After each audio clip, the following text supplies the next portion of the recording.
Hello guys, സുഖല്ലേ? നമ്മളെ കമ്പനീനെ നോമ്പുറപ്പിക്കലുണ്ടായിരുന്നു. മാനേജേഴ്സിനോട് നമ്മുടെ ഡയറക്ടർ നൗഷാദ് ഭായി സംസാരിക്കുന്നുണ്ട്. എല്ലാവരും നല്ല ഹാപ്പിയോടെ കൂടെ ഇരിക്കുന്നുണ്ട്. ബാങ്ക് കൊടുത്തപ്പാടെ നോമ്പുറിക്കാൻ തുടങ്ങി. നമ്മള് 10-50 ആളുണ്ടായിന്. കാലിക്കറ്റ് സ്റ്റോറീസിലാണ് ഈ പരിപാടി ഉണ്ടായി. സ്കാരെല്ലാം കഴിഞ്ഞിട്ട് വീണ്ടും റെസ്റ്റോറന്റിലേക്ക് വന്നിട്ട് നമുക്ക് ഫുഡെല്ലാം റെഡി ആയിട്ടുണ്ട്.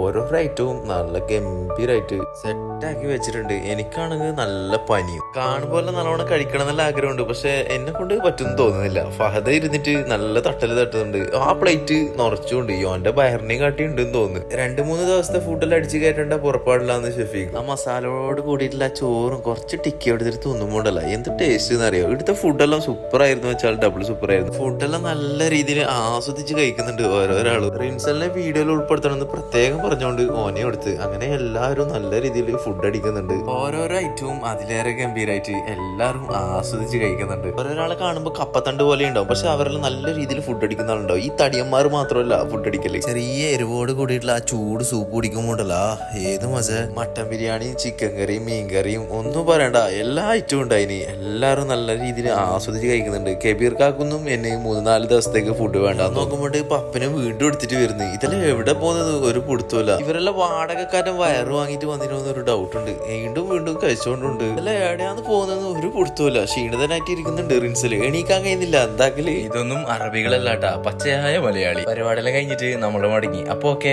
ബൈ.